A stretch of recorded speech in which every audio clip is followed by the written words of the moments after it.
స్నేహితులారా, ఈ సమయాన్ని బట్టి దేవునికి వందనాలు తెలియజేస్తూ ఉన్నాను. ప్రేమపూర్వకముగా మిమ్మల్ని అందరినీ వాక్య ధ్యానంలోనికి ఆహ్వానిస్తూ ఉన్నాను. పాడైన స్థలములను కట్టెదరు అనే ఆలోచనను మీతో కూడా పంచుకోవడానికి ఇష్టపడుతూ ఉన్నాను కనుక దేవుని యొక్క వాక్యమును మీరు ముగింపు వరకు ఆలకించాలని మీ కుటుంబ సభ్యులతోనూ తోటి విశ్వాసులతోనూ ఈ వీడియో షేర్ చేసుకోవాలని మీ ప్రార్థన మనవులు ఎట్టివైనను కామెంట్స్ రూపంలో కానీ ఫోన్ కాల్ ద్వారా కానీ తెలియజేయండి. నమ్మకంగా మీ కొరకు ప్రార్థిస్తాము. ఈ వీడియో మీ ఆధ్యాత్మిక జీవితంలోకి ఉపయోగకరంగా ఉంది అని మీకు అనిపిస్తే ఈ ఛానల్ను సబ్స్క్రైబ్ చేసుకునవలసినదిగా మనవి చేస్తూ ఉన్నాను. పాడైపోయిన స్థితి అనేది మన జీవితాలలో, మన పరిసరాలలో, మన కుటుంబంలో, మన సమాజంలో మనము గమనించేటటువంటి వారంగా ఉంటాం. మన కుటుంబంలోనూ జీవితంలోనూ గమనించినప్పుడు ఏదో ఒక విషయంలో, ఏదో ఒక రంగంలో మనము పాడైపోయినటువంటి స్థితిని అనుభవించేటటువంటి వారంగా ఉండినాం. భౌతికంగా ఆరోగ్యం కానివ్వండి, ఉద్యోగం కానివ్వండి, ఆర్థిక స్థితిగతులు కానివ్వండి, లేక మనము కలిగి ఉన్నటువంటి అవసరతల విషయంలో కానివ్వండి, ఎక్కడో ఒక చోట వెనకబాటుతనాన్ని, ఎక్కడో ఒక చోట నిరాశ నిస్పృహలను మనము పొందేటటువంటి వారంగా ఉన్నాం.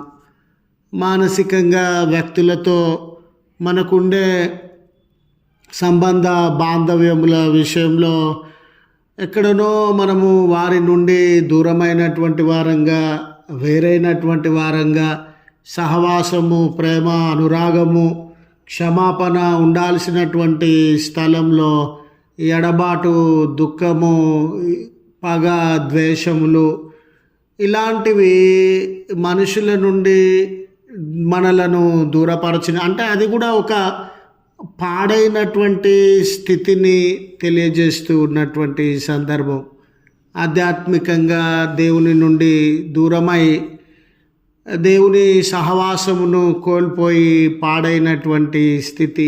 ఇలాంటి పరిస్థితుల మధ్య స్నేహితులారా, ఈ పాడైన స్థితిలో నుండి బయటికి రావాలని, పాడైన స్థితిని పునరుద్ధరించుకోవాలని మన కుటుంబ సభ్యులు, వ్యక్తులు, మన వ్యక్తిగతమైనటువంటి జీవితము, ఆరోగ్యము, అవసరతలు, దేవుడితో మనకున్నటువంటి సహవాసము, వీటిలో ఏది పాడైనా కూడా మనము నెమ్మదిని అనుభవించలేము. ఏది పాడైనా కూడా మన ఆధ్యాత్మిక జీవితము సరి అయిన రీతిగా ఉన్నట్లు కాదు. కనుక ఈ పాడైన స్థితి నుండి బయటకు రావాలని, బాగుపరుచుకోవాలని ఆశించేటటువంటి వారంగా ఉన్నాం.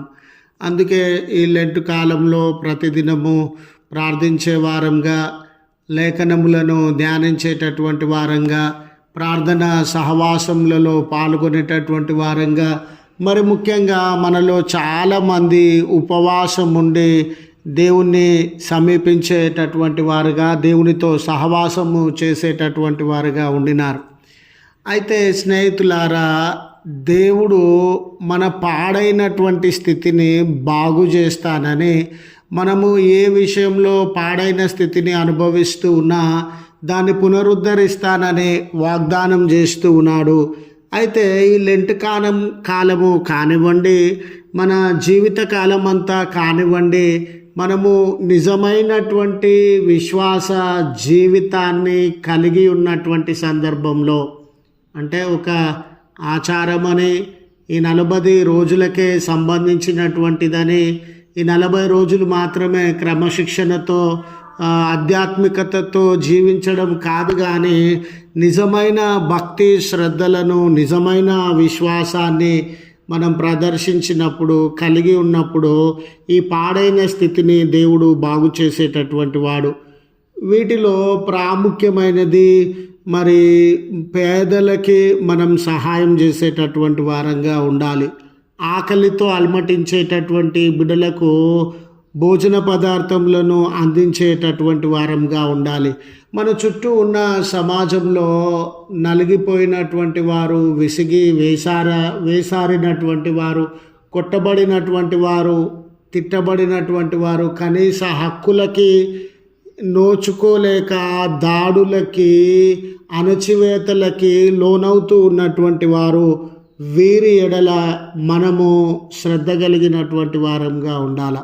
మన భక్తి అనేది, మన విశ్వాసం అనేది మన చుట్టూ ఉన్నటువంటి పేదల ఎడల, ఆకలి దప్పిక గల వారి ఎడల, నలిగిన స్థితిని అనుభవిస్తున్నటువంటి వారి ఎడల వీరిని బలపరిచేటటువంటిదిగా ఉంటూ నీతి కలిగినటువంటి జీవితం, దేవుని దృష్టికి ఏది ఆమోదయోగ్యమైనదో, ఆయన దృష్టికి ఏది సరి అయినదిగా ఉండిందో ఆ జీవిత విధానాన్ని అనుభవించినప్పుడు దేవుడు మన పాడైన స్థితిని బాగు చేసి పునరుద్ధరిస్తారనని, అది సామాజికంగా కానివ్వండి, పరిసరాలలో కానివ్వండి, పట్టణాలలో కానివ్వండి, కుటుంబాలలో కానివ్వండి, ఆరోగ్యము ఆర్థికంగా కానివ్వండి, కూలిపోయి పతనమైన బ్రతుకులలో నుండి ఆయన లేవనెత్తేటటువంటి వాడని వాగ్దానం చేస్తూ ఉన్నాడు.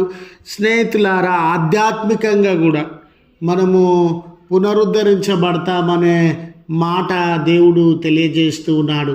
గనుక మనము విశ్వాసం అంటే ఊరికే ప్రార్థనలకి హాజరవడమో, లేఖనములు చదువుకోవడమో, వ్యక్తిగతంగా ఉపవాసము ఉండడమో, ఆయా రకములైనటువంటి క్రమశిక్షణలను అలవర్చుకోవడమో, ఇవి మాత్రమే కాకుండా పేదలు, ఆకలి దప్పిక గలవారు, అణిచివేత కలిగిన వారు, సమాజంలో దుఃఖకరమైన, వేదనకరమైన స్థితిని అనుభవించుచున్నటువంటి వారి ఎడల దయా కనికరములను, సహాయాన్ని కనబరిచేటటువంటి వారంగా ఉండాలని గుర్తు చేస్తూ ఈ మాటలను ముగిస్తూ ఉన్నాను. ప్రార్థించుదము. కృపగల తండ్రి, ప్రేమగల మా దేవ, మీ పరిశుద్ధ నామమునకు వందనాలయ. మహోన్నతుడవు, జీవం కలిగినటువంటి దేవుడవు, మా మొరలను ఆలకించి సహాయమును అనుగ్రహించగలిగినటువంటి వాడవు. ఈ దినం మాతో కూడా ఉండి మీరు మమ్మల్ని బలపరుస్తారయ్యా, మీరు మమ్మల్ని స్థిరపరుస్తారయ్యా. మా పనులలో, మాకివ్వబడిన బాధ్యతలలో మేలును మీరు అనుగ్రహిస్తారయ్యా. మీకు కృతజ్ఞతలు చెల్లిస్తూ ఉన్నాం. ఈ ప్రార్థనలో ఏకీభవించుచూ ఉన్న నీ ప్రియబిడ్డలను, వారి కుటుంబంలను జ్ఞాపకం చేసుకునండి ఏసయ్యా. వారు ఏ కష్టంలో, నష్టంలో, ఆపదలో మిమ్మల్ని వెతికేవారుగా, మీ సహాయమును కోరేటటువంటి వారుగా ఉన్నారో, మీ కనికరాన్ని వారి జీవితములలో కుమ్మరించవలసినదిగా బ్రతిమాలుకొంచున్నాం. నీ ప్రియ బిడ్డల మొరలను ఆలకించి దినపు దీవెనలతో వారిని దర్శించుమని క్రీస్తు పేరట వేడుకొనుచు ఉన్నాము తండ్రి. ఆమెన్. తండ్రి, కుమార, పరిశుద్ధాత్మ త్రియేక దేవుని దీవెన మనకు తోడై ఉండి మనలను కాపాడునుగాక. ఆమెన్.